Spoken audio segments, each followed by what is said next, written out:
Anaconda is the last map in the best of 3 series in this Terran versus Terran. To the bottom right, we have the Prime player. MarineKing Prime. MKP with a flame on hairstyle once more. And Yeah. can he win game number 3? He took the victory on Whirlwind and then lost on map number 2. Starting to the top left, his opponent. Starting for CJ Antis in blue. CJ Antis Bbyong. Bbyong having just the right engagements last game, especially that first one that MarineKing totally botched for 2-2. If MarineKing had waited a few more seconds and then just had his tank siege up properly, he would have probably taken the entire game. He did not expect Bbyong to be in that particular position. He wanted to wait a little bit longer and moved in, tried to hit the timing like really perfectly. Didn't really have to, but he didn't know that. And Bbyong is scouting in his own main base, and that is a very good choice. So MarineKing this time doesn't go for any kind of fancy play like this. Still starts with a gas first, but we don't see him with a proxy. And Bbyong is still scouting. He wants to play super safe. He has watched the MarineKing game or two.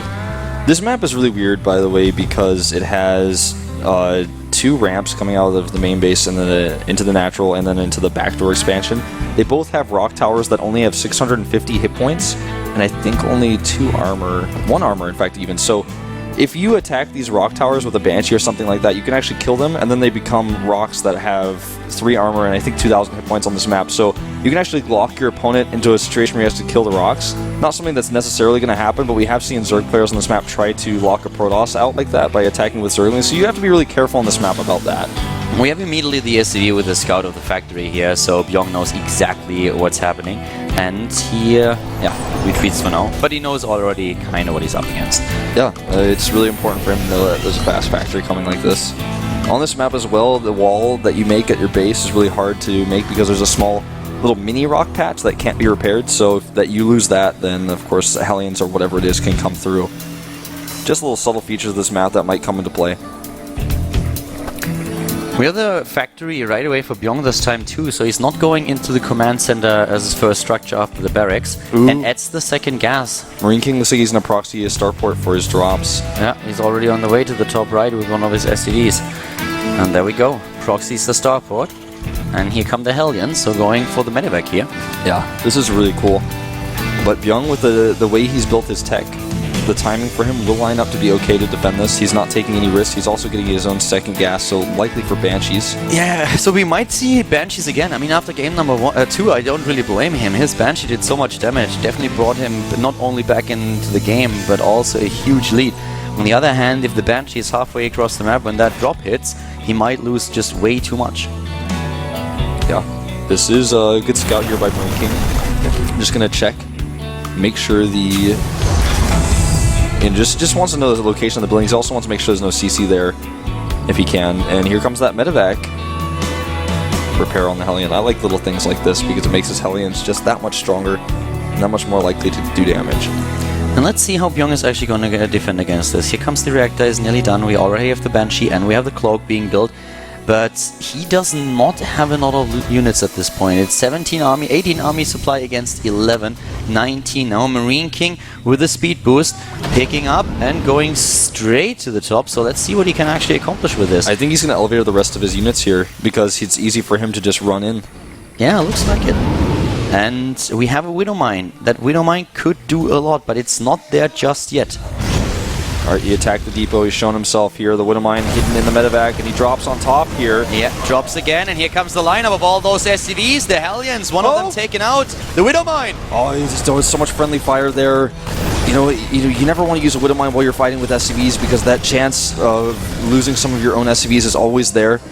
He's got a second wave of units ready and rallied to be dropped back here. 19 to 17 harvesters at this point in favor of MarineKing. Bbyong is down in overall supply, and the double medevac drop now coming into the main base. He sees the missile turret and places a little bit more safe. So many Hellions and not a lot of defense here. That Widow Mine will be in cooler in just a second.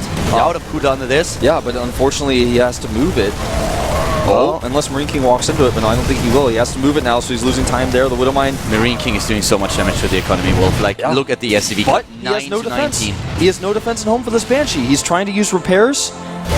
And can he actually do enough damage to where the Banshee that he's dealing with at home gets equalized? I don't think so. Like, he doesn't even know. I think this is the first time where he realized what's going on. Earlier he was repairing his SCVs to try to keep them alive. He's trying to get this turret up now. It's not going to happen though if Bbyong doesn't let him. He's getting his own Viking, but it's at the starport that's so far away. MarineKing did so much damage with this attack, but there's nothing at home to defend, like literally nothing. And now he's trying to just go into his opponent's base, but with that Widowmine alone, that can do so much damage to him. He needs to take that out somehow, then maybe he has a chance. But as long as the Widowmine is there, I just don't see it happening. Yeah. Harvester count is 4 now. 4 to 9. 3 left for MarineKing. Oh my god, yes, he's killing a lot here, but there's still a Banshee. Yeah, there's still a Banshee. The Viking here helping out. He scans, he uses his only scan. He has 2 Vikings. He wants to kill that Banshee. The Widowmine will hit the Vikings if he gets too close. And he doesn't kill the Widowmine with that scan either. The last SCVs are fighting here. This is such a crazy close game. Yeah, both of them just basically have no SCVs left. We have a double Viking taking or trying to take down the Banshee, and they can still go into assault mode. Let's not forget about that. Yeah. Bbyong is getting another Banshee out. But what's the Harvester count at this point? We have one Harvester to 2.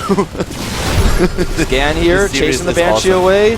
He needs to stay outside the range of that Widowmine. He would love to kill the Widowmine, but it's just... He has his own Widowmine now. I think actually MarineKing might have this. It pretty much has it because he's camping the production. So he needs to pick up his Marines. There he does. Yeah, needs to pick up the Marines. The advantage the MarineKing has with the composition that he has. Yes, they have 3 Banshees, but Banshees can't shoot air. Exactly. So the medevac that he has, which by the way has only 5 hit points, is doing so much for him right now. He's trying to take down the missile turret. If he Once takes the out the missile turret, turret is gone, that would be so important for him. Now he can suddenly move into the mineral line, taking down the Banshees again. There are the Widowmines. Oh! A huge mistake here by MarineKing to let that Widowmine kill the Viking. And now he only has 1 Viking and it's very damaged. We have the command center now flown to the right side of the map, and that's something that Bbyong has not seen just yet. He's taking down the buildings at the bottom left, but once MarineKing gets that mule into the game, he can start to mine again. Exactly. Bbyong is trying to do the same thing here, but he's lost all of his production. The Banshee, I really feel this is a really poor decision making by Bbyong at the bottom right. You should be targeting the production facilities, making them fly instead of targeting depots, because depots are something he can easily remake, but until he kills all the depots, MarineKing can still make units once he lands his CC. Yeah, there we have the cloak again. He needs to pick up. He needs to pick that up. Oh my god, just in the last second, he walks into the Widowmine! He walks into the Widowmine. Well, it doesn't even get activated because Bbyong targets down his medevac with his Marines anyways. 10 supply against 21. That may have been the swing of this game, you know? I think it's now in Byung's favor quite highly here. MarineKing has mining at the right side. There comes a scan. He takes down the Banshee. Important move here for MarineKing. 2 Banshees left for Bbyong. Bbyong does not really have production. He only has 1 heli at a time production here with his factory, the last of his production facilities. MarineKing has much better production here. MarineKing just took down another Banshee. Those Marines that we just saw on screen a second ago took down Banshee number 2. And if this continues, then MarineKing just will have the superior force. His mining at the right side of the map is what keeps him in the game. Yeah. Bbyong has the better mining here, but MarineKing is killing all of his production. And he's going to kill the last of the factory. Bbyong can't quite afford to remake a barracks yet. That's what he really would ideally like to have. Not only does MarineKing have a barracks, but he has a reactor. So it's like he has 2 barracks. Yeah, he needs to take down that factory. If he can take down the factory, that would be so important for him. He doesn't even try to target it down. At the right side, the base has been spotted. 13 supply against 22. And MarineKing's going to lose all of his mining because of that Banshee, but scans here, goes for the Widowmine. Widowmine kills a Widowmine, and the Viking just does so much DPS here. He goes around the back of the mineral line. He has medivacs, and the medivacs are the most important thing for him right now. He can heal his units, but he has to bring the medivac back. No! Oh, more targeting here, but he still might be able to break through. The SCVs are stuck here. They can't get through those mineral lines. This is such a close game. MarineKing is losing his last CC. It's going to burn down. The Viking is taken out. He's losing his CC too, like he didn't even lift. Oh, MarineKing, he had a chance here, and Bbyong suddenly 16 supply against 3. MarineKing needs a mule, and he needs it fast. He doesn't even have enough minerals to repair his command center. Yeah, MarineKing, he can't do anything else in this game. He has 1 heli, and it's the last unit he's going to have. He can't save his CC, can't save his barracks. The CC is already gone. It burned down, and this is game. The last 2 supply from MarineKing are moving into the mineral line. Seeing those SCVs, seeing him mine, this is game. GG! Bbyong advances to the Premier League with a smile on his face, and MarineKing will have to go through the up and downs. Bbyong just having the better end of these crazy exchanges that we saw in this game. MarineKing just couldn't deal with that Banshee that was back at home. It started to take its toll. And a few micro mistakes, like losing those medevacs, really costing him this game. The Widowmine shot that killed the first medevac was where things started to go downhill. Yeah, also the problem with the Vikings here, MarineKing definitely had a chance to win this game, especially since he took down 2 of the Banshees of his opponent, but then made a few wrong choices, was not attentive enough to see what was going on at the top left, losing these units, and it's actually Bbyong that advances to the Premier League after our second best of 3 of the day. Not the games that I expected. I know it was going to be a little bit weird because they're both not the best Terran versus Terran players, but I really thought Bbyong's wins were going to be a little bit more straightforward than what we saw. As it is, though, we are going to go into Dream and Fantasy, another TVT after this. Exactly. We have a 5-minute break, and then we are back with the third best of 3 of the day. Fantasy going up against Dream after a short break, and we'll be back here at GOMTV, so stay tuned, and we'll see you guys in a few.